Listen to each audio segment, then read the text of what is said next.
What is up, unrestricted fam?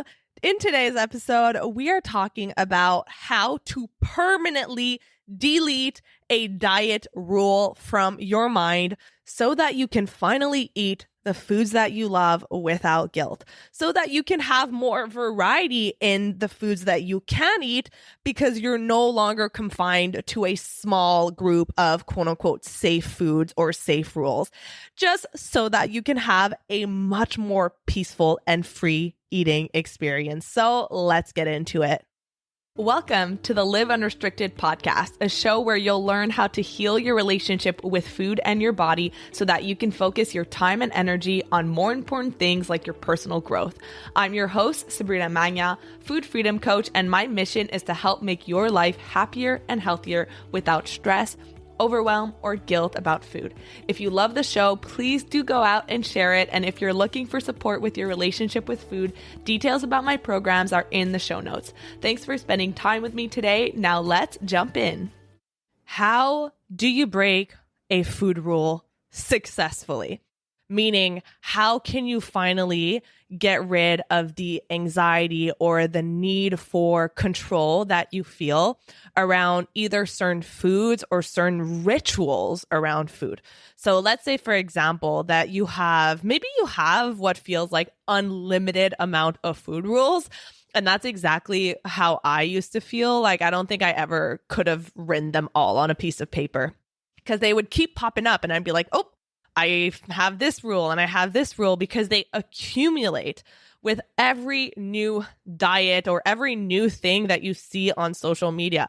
Oh, can't eat avocados anymore. Oh, can't eat white pasta anymore.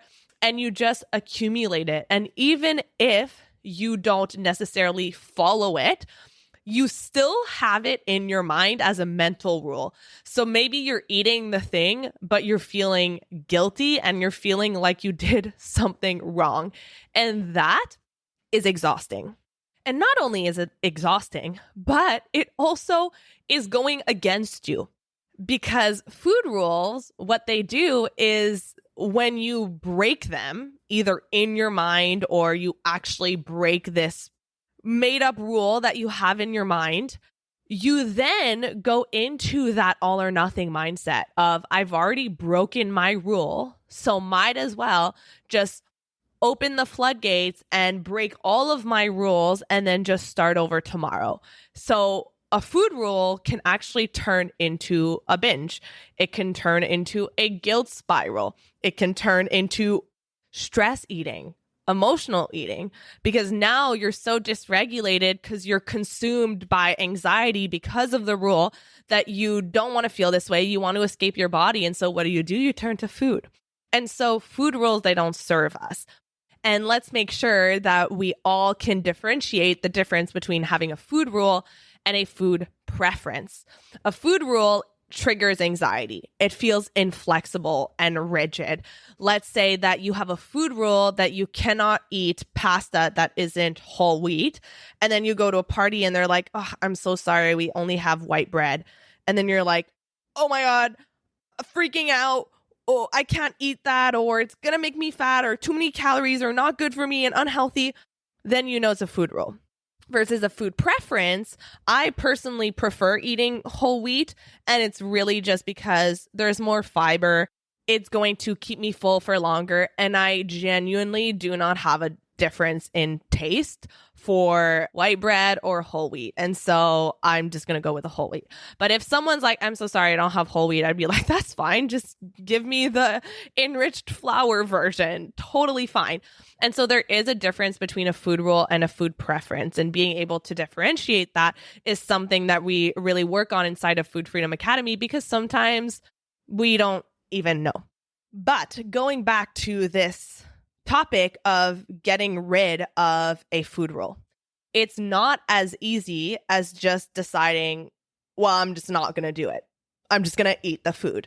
Because if it was that simple, you would have done it by now. And so let's say that you have a food rule that's, I can't eat before 9 a.m. Sure, you could say, I'm just going to force myself to eat before 9 a.m. But all that's really going to do is it's going to make you more anxious because you're not addressing why you have that rule in the first place, where the fear is coming from. And so you're going to force yourself to eat before 9 a.m., but you're going to be really stressed while doing it.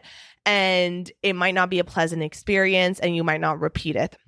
Let's use another example. It might be putting milk in your coffee and you're so used to drinking your coffee black.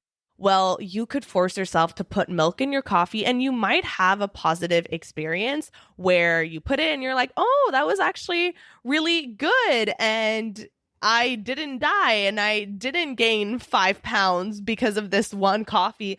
So maybe I can do it again. So those are things that you could do. But if we really want to permanently get rid of a food rule, this is the approach that I recommend. Let's say there's one that really triggers a lot of anxiety. And this is a process that's going to be the most useful for those rules that trigger a lot of anxiety. Because the ones that they're there, but you could see yourself breaking it reasonably easily, then that's a different story. But there might be some that create so much anxiety that in order to not be faced with those emotions, you just give in to the compulsions to avoid that food or to follow that rule. So let's use the example of eating before noon. So maybe this is someone who has been intermittent fasting for years and has just developed this habit of not eating before noon, but maybe you're hungry before noon and your body's asking for food, but there's this compulsion, this fear that's telling you that you cannot possibly eat before noon. That is your rule. And you want to break this rule. You want to get rid of this rule because not only is it making your mornings shitty because you're tired and you're hungry and you have no energy, but it's also causing you to overeat later during the day because you're experiencing rebound from not eating enough earlier in the day. So that's a lose-lose situation. And you might even consciously know that. You might know this is not something that is serving me. And yet I know what I should be doing. I'm putting quotes. I know what I should be doing. I just literally cannot get myself to do it. And a perfect example is how I feel sometimes around work. I know I should be taking a vacation. I know I should be taking some time off. And I know that it's going to be good for me, but it's really, really hard for me to follow through on that. And so here's what I do when I experience these blocks in these situations. And this is what I recommend that my clients do as well. So it's not just about forcing yourself to do the thing, because you're always going to find a reason not to. You're going to procrastinate. You're going to tell yourself it's not that important. You're going to tell yourself this story that where you are right now is not that bad and it's tolerable. Our minds are such silly, special things that will convince us of all these stories to keep us safe. Remember, these food rules, these beliefs that you hold, they are there to keep you safe. At least they think that that's what they're doing for you. And so this is what you want to do.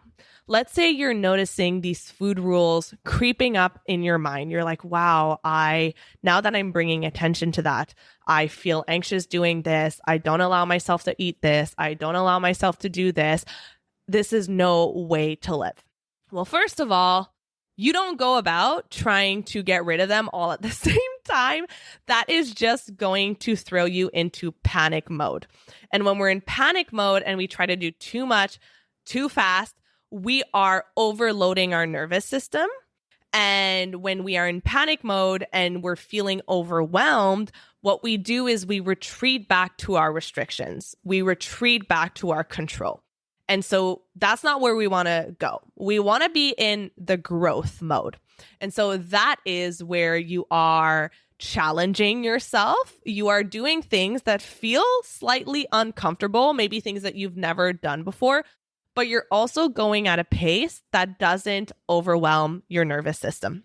And so it could be you just start with one. You might start with one that feels the most important for you to get rid of. It might be the one that's bothering you the most, or it just might be one that you are ready to tackle. So going back to this example of eating before noon, what you're going to want to do is look at the rule that you have. Think about it right now. I'm going to take a little pause so that you can think about what that rule is and ask yourself, what am I afraid is going to happen if I don't follow this rule? If I break this rule? So what am I afraid is going to happen if I eat before noon? What am I afraid is going to happen if I have the white bread instead of whole wheat? What am I afraid is going to happen if I allow myself to cook with butter? What is the worst case scenario that my mind is creating? And this is a very important piece, so listen up. You don't want to try to rationalize your way out of this. Because when I do this with my members inside of FFA, what they'll often do is they'll tell me what their fear is, and then immediately they're going to be like, wait, but that doesn't make sense. I know that's not true. And the thing is that the fears that you have in your subconscious mind, the stories that your nervous system has created, they're not necessarily based in reality, and they're not necessarily realistic or likely to happen. But that doesn't matter. If it feels true for you, it's important to shine a light on, because that very fear is the reason that you're feeling the anxiety, that you're not able to do the thing that you know would help you. Need I remind you, if you are new here, then this might be the first time that you're hearing this, but if you are not new here, you know this. Your conscious mind and your subconscious mind work in different ways. And so what happens when you ask yourself the question, what am I afraid is going to happen? Well, the first answer that pops up in your mind is the very fear that's in your subconscious mind. And then you bring it up to your conscious mind and you start analyzing it with that cognition that you have, your prefrontal cortex. And then once you analyze it with your analytical mind, you're like, oh, wait, no, this doesn't make sense. So, for example, I'm afraid that if I eat before 12 p.m., I'm going to gain a bunch of weight. I'm going to eat so much more throughout the day that I'm going to lose control because I've broken that rule. I'm going to wake up a year from now and I'll be 60 pounds heavier. That could very realistically be a fear that you have. And maybe when you say it out loud, you recognize, wait, that's so unlikely. Like, I know that that's not true. Same for eating white bread over whole wheat bread. What are you afraid is going to happen?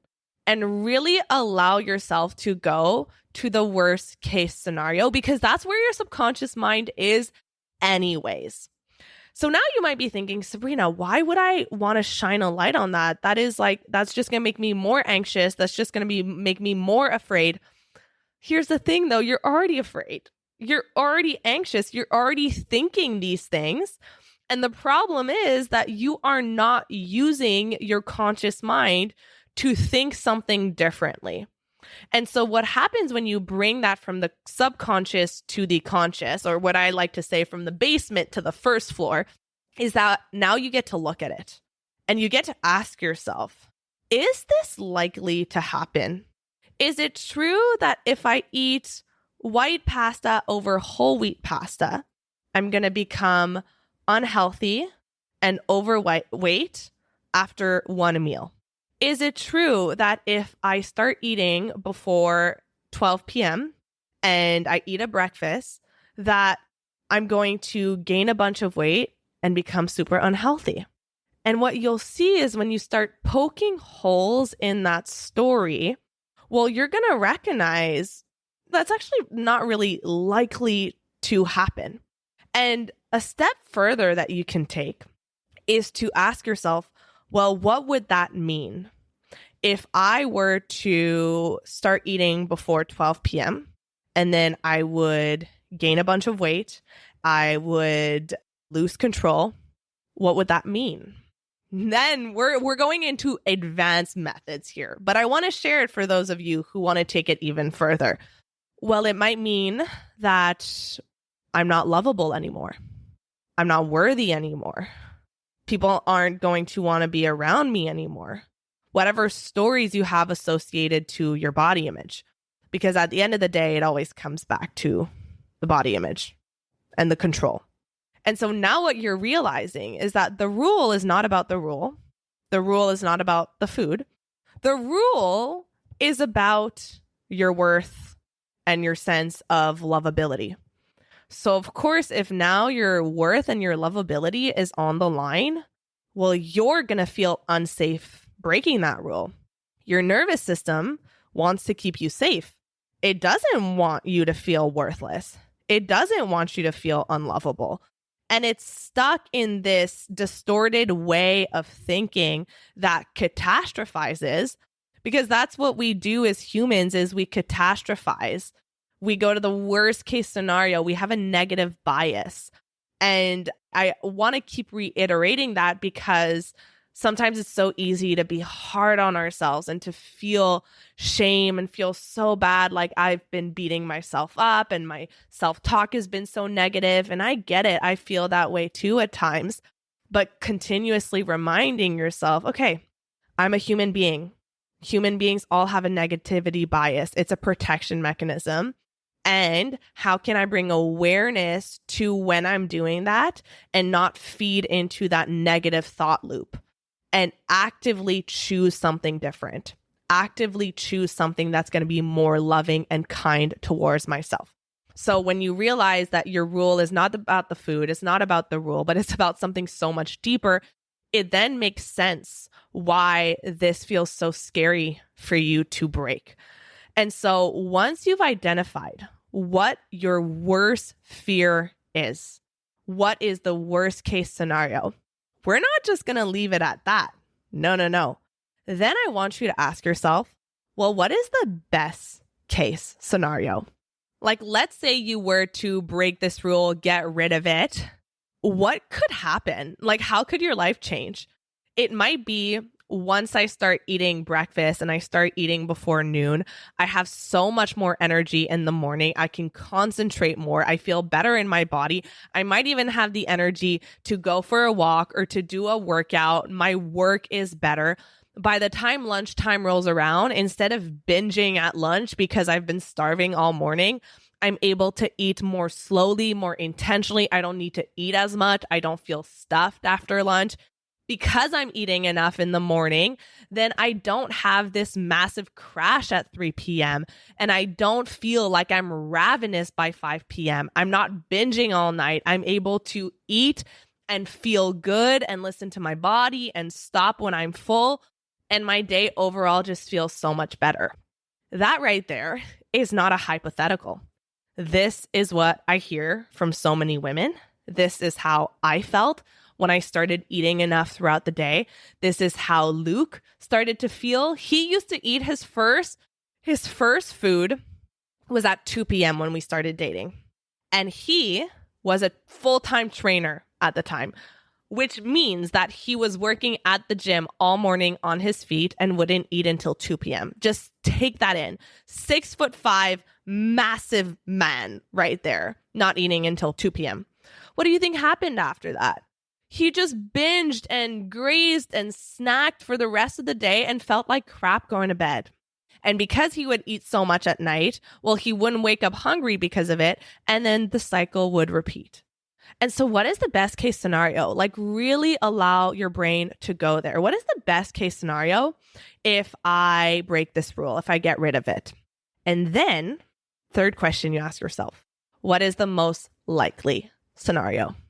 And what you'll often find is that the most likely scenario and the best case scenario are the same. They are the same. And sometimes they might not be exactly the same, but it's somewhere in the middle. And the most likely scenario is not anywhere close to your worst fears. And even just doing this process, you are giving your nervous system a sense of Predictability. Because when you're about to do something you've never done, immediately, because it's uncertain, because it's new, you're going to want to fill in the gap of what is probably or possibly going to happen. And you're going to fill in the gap with something that is the worst thing possible so that anything that is better than that, you are prepared for. But when you can actually show yourself that there's another possibility here that could be greater than I ever could have imagined. Like, this could be a thing that changes my life, and that the most likely scenario also looks pretty good, then you bring in that sense of safety. You bring in that sense of regulation. And now your nervous system is more on board to at least do the experiment, to try it out. And that right there is how you successfully get rid of food rules. And you can use this process for so many things. I use this for everything in my life. Whenever there's something that I know that I need to or I want to change that is getting in my own way, that is like my nervous system trying to protect me, but it's not actually serving me, instead of trying to push through and just like white knuckling through it, which is what most of you guys are doing, and that's why it's not working. Or on the opposite direction, I could just give in to the compulsions and do the avoidance strategy and keep pushing it off and keep telling myself it's not important. Well, no, I sit with it and I listen. And if we're going to zoom out and really bring this big picture, let's say that you've been listening to this podcast for a while and you are really on board with this whole idea of, I know I need to heal my relationship with food. I know I need to go underneath the surface and heal the root cause, and I need to go all in, but your nervous system is still not feeling safe to fully do it, to jump both feet in, whatever being 100% in it looks like for you. Maybe it means getting support. Maybe it means joining a support group. Maybe it means joining a program or getting other people on board. Whatever that looks like for you, I know that you know yourself and you know what that thing is that you know you need to do. Because I've been in your position so many times where I'm like, I know what I need to do. I'm just not doing it because my nervous system is so freaking terrified. Instead of continuing to repeat the same stories to yourself that you can figure this out on your own, or that you're going to focus on this when things get less busy, or that it's not the right time. Like all of these fun stories that we tell ourselves as a way to keep us in our comfort zone. And I so get it because we all do it. But instead of just believing those stories, because we know that they're not true, really sit with it. What is the worst case scenario here that I'm picturing in my mind if I go all in? What is my worst fear? And really allow yourself to go there. Really allow yourself to shine a light on it. I'm going to completely lose control when I'm not dieting or restricting. I'm going to eat all the food all the time. I'm not going to eat a single vegetable, a single fruit.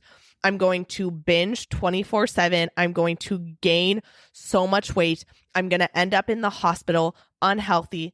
Everyone's going to leave me. Like sometimes, you guys, when you follow that thread, it takes you to such dark places. And so shining a light on it to see, whoa, that's where my mind is going. If I go all in on this process, if I go all in on healing, I think I'm going to end up completely alone, overweight, unhealthy, unlovable. Of course, you're not going to do it, even if you know consciously that it's going to change your life. So now, same thing. What are we going to do, folks? What is the best case scenario? Write it down, like really in detail. What is the best case scenario? I finally stopped struggling with food after decades of trying everything under the sun. I'm able to have my time and my energy and my mental space back. I feel happier. I feel freer. I feel better because I'm not overeating all the time. I'm actually craving healthy foods. I'm craving movement. I have a healthier lifestyle than I ever thought was possible. I'm a role model for my kids or for my friends who have been dieting forever. I'm teaching people how to become intuitive eaters. I am so proud of myself because this changed my life. It changed my relationships.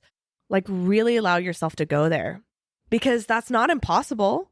That's 100% possible for you, but you just haven't allowed your mind to entertain that thought because you've been so focused on your worst fears. And next, what is the most likely scenario? Do that with your fears that are holding you back because I want to see you stepping into your fullest potential. I want to see you becoming the woman that you know that you can be, that you know that you deserve to be. And the only thing standing in the way between where you are now and where you want to be is that fear. It's fear. Every single time. It's always, always fear. So it's not about not feeling the fear, but it's about learning how to notice where your mind is going, what your worst fear is, what is the most likely scenario, and bet on yourself and believe in yourself and take a risk on yourself. So I hope that this episode was so valuable for me. What I'm going to go do now is I'm going to take a little nap because I have been recording something so special. It's a brand new thing that I'm doing for you guys that you will love. It is still in the birthing process. It has not yet been birthed. And so I can't quite give you all of the details, but stay tuned. I should be announcing it either next week or the week after. So I have been in full creation recording mode. So I'm going to go take a little cat nap. Thank you so much for listening, for being here. I so appreciate you. If this is an episode that you know is going to be valuable for someone in your life, don't forget to share it with them. Send me a DM on Instagram at Sabrina Magnan Health. Tell me what food rule you're going to be working through. Whether you're with me inside of Food Freedom Academy or not, I want to help you stay accountable. So DM me on Instagram. Tell me what food rule you're going to be working on, and I can't wait to see you on the next episode. Hey, real quick before you go, if you're loving this podcast and you're thinking, Sabrina, I want more. I want to go deeper. I want a step-by-step process for healing my relationship with food. I've got a free workshop that literally walks you through it. It's a full breakdown of the exact method that I use to help my clients stop binging, heal emotional eating, and finally feel at peace with food in their bodies. It's totally free. So if you're ready to stop feeling obsessed and out of control with food, head to sabrinamagnan.com/training or find the link in the show notes. Thank you so much for listening to today's episode. If you found it valuable, I would love if you would share it with someone you know that could benefit. If you're loving the show, don't forget to subscribe over on Apple Podcasts so you don't miss a single episode. I really love hearing feedback from you, so please leave a rating and review over on Apple to help us get in the ears of more people who need it the most. Finally, come hang out with me on Instagram at Sabrina Magnan Health for more educational content and get up close and personal with me. Thank you so much for being here, and I'll see you on the next episode.